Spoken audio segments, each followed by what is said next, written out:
Hi. Last week we talked about God being a healer. We talked about that as Christians, it's our destiny to find ultimate physical healing through the resurrection one day. We also talked about the fact that even though our bodies are still dying, we've been spiritually healed already. By his stripes we're healed. We've been healed from our sin, healed from our guilt. So salvation has been this grand healing inwardly, which will include eventually an ultimate physical healing as well. And then we talked about the healing miracles that Jesus did. And I said that, first of all, point out that they were temporary. When Jesus healed somebody, they didn't stay healed. They were still in a dying body. But they were signs pointing to the fact that there is ultimately spiritual healing in Jesus and eventually complete physical healing in Jesus through the resurrection. And most of all, signs of the fact that it's through Jesus that all this happens, that it's through the Messiah that we have salvation, including all the healing that comes with that, both inwardly and outwardly. Now, if that's true of the miracles of healing that Jesus did, how much more is it true of what happened in John 11, which is the passage we're going to look at today? And that's where Jesus actually raised Lazarus from the dead. It was still only a temporary raising from the dead. Lazarus' body was still dying, and he would eventually die again.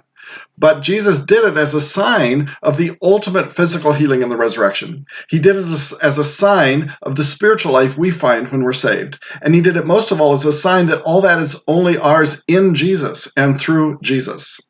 And the fourth thing we'll see is that you'll see that he did it as we see through it a picture of how Jesus, when he does heal, heals also out of a deep compassion for us and awareness of our suffering. So you'll see all those things in this passage. So let's take a look. Act 1 is in John 11. I'm going to skip around a little bit for the sake of time.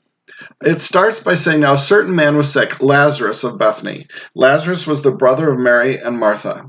And it says, the sisters sent word to him, saying, this is verse 3, Lord, behold, he whom you love is sick. But when Jesus heard this, he said, the sickness is not to end in death, but for the glory of God, so that the Son of God may be glorified in it. And then it says, when he heard he was sick, he then stayed 2 days longer in the place where he was, which confused everybody else. And then in verse 11, he said, after that, to the disciples, our friend Lazarus has fallen asleep. Let's go, I go, so that I may awaken him out of sleep. And his disciples said to him, Lord, if he's fallen asleep, he'll recover.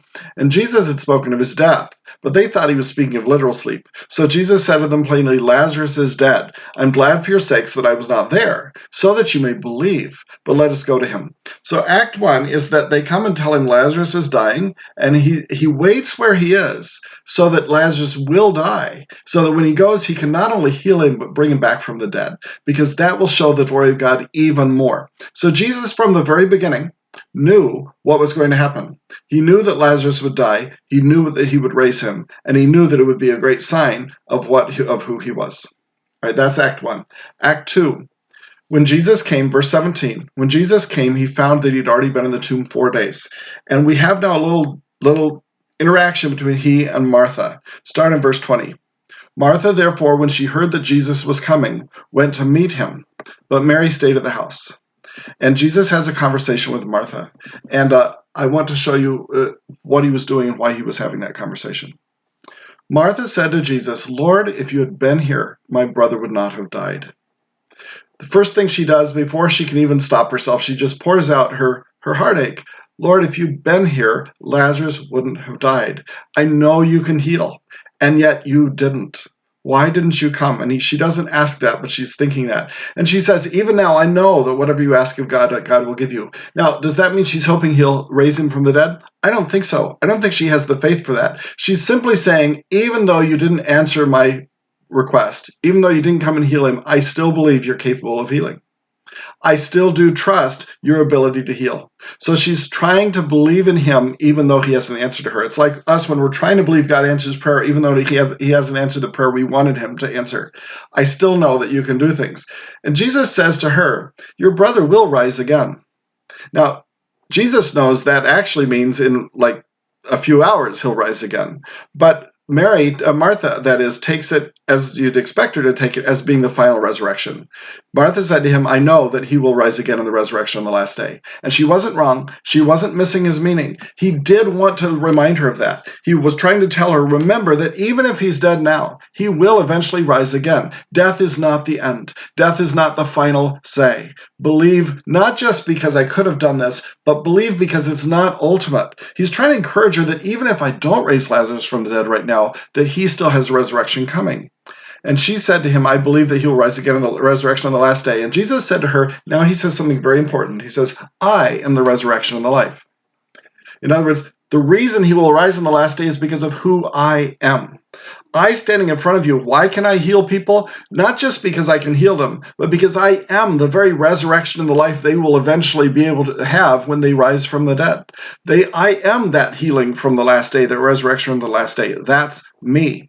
And then he says, he who believes in me will live even if he dies. He means that final resurrection. He who believes in me will eventually find resurrection because it's me.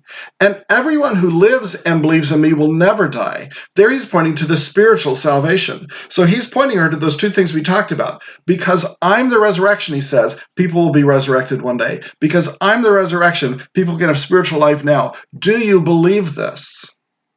So he wants to know, before he raises Lazarus, do you understand, Martha, that I am the reason anybody will ever be raised, and that I am the reason that we can have spiritual life now, that you can have spiritual life now? And she says, yes, Lord, I have believed that you are the Christ, the Son of God, even he who comes into the world. So that was the point. And Jesus is satisfied with that. What he wanted to do was point her to the meaning of what he was about to do before he did it. If he were to have raised Lazarus first, she wouldn't have been listening to him at all. She would have just been focusing on Lazarus. So he needs to, in this time of grief, before she knows what's coming, he needs to get her attention and say, look, I want you to remember what the point is. The point is, I'm the source of life. I'm the source of healing. And then it says, when she said this, she went away and called Mary, her sister, saying secretly, the teacher is here and is calling for you. When she heard it, she got up quickly and was coming to him. So now we have Act 3. Now, I don't have anything to prove this, but I think what was going on was that Jesus was planning on repeating the entire conversation with Mary. He also wanted Mary to understand when Lazarus was healed, what it stood for. So in verse 32, when Mary came where Jesus was, she saw him and fell at his feet, saying to him, Lord, if you had been here, my brother would not have died. Exact same thing Martha said. And I think that up till this moment, up till verse 32, Jesus was planning on telling her the same things he told Martha.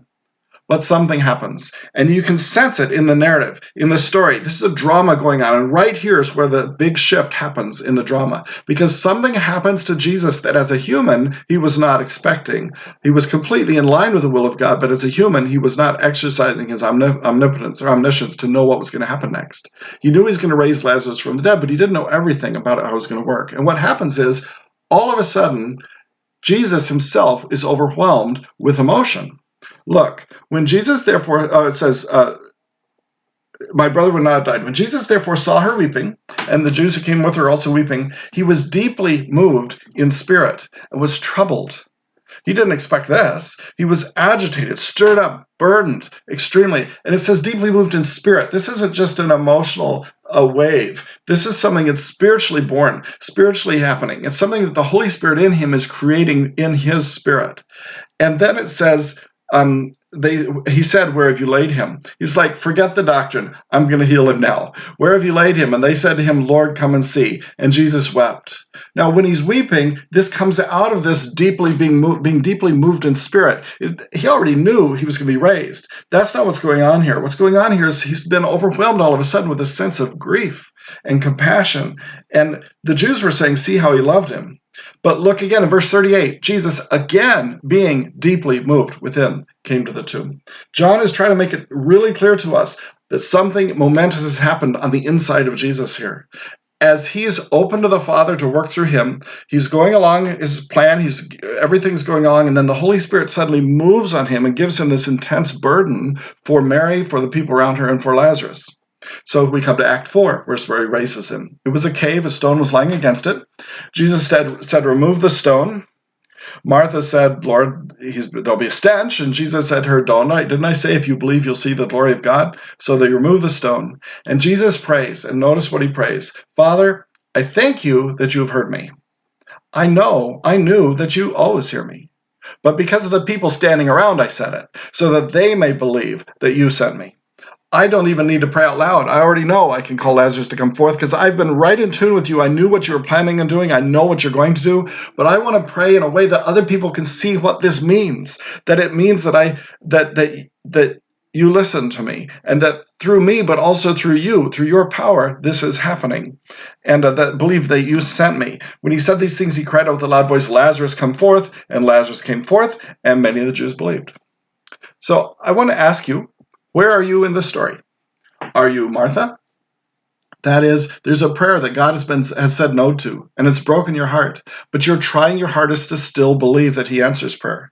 And you're trying to remember, you're being directed to remember what's permanent, that eventually there will be a resurrection and a heaven and a next life. And you're trying to remember that you already have inward spiritual life, but it's hard because you've got the present suffering that you're going through. So are you Martha, trying to believe, trying to remember how to interpret life based on what God has done? Are you Mary, not even having the words? All you can do is fall down at his feet and say, Lord, if you've been here, we would have been okay. And then you're hoping that Jesus will respond to you just by wrapping his arms around you in compassion and meeting the need.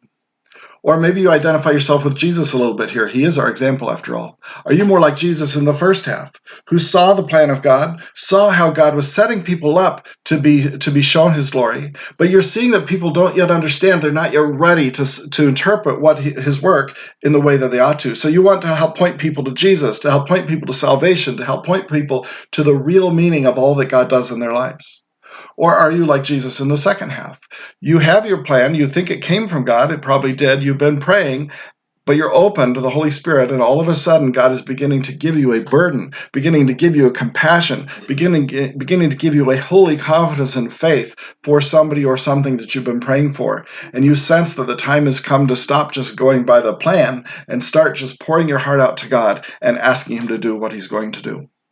That's my challenge for you today. Think about whether you're one of these people in this passage, and we'll look at something similar to it again next week. Thanks.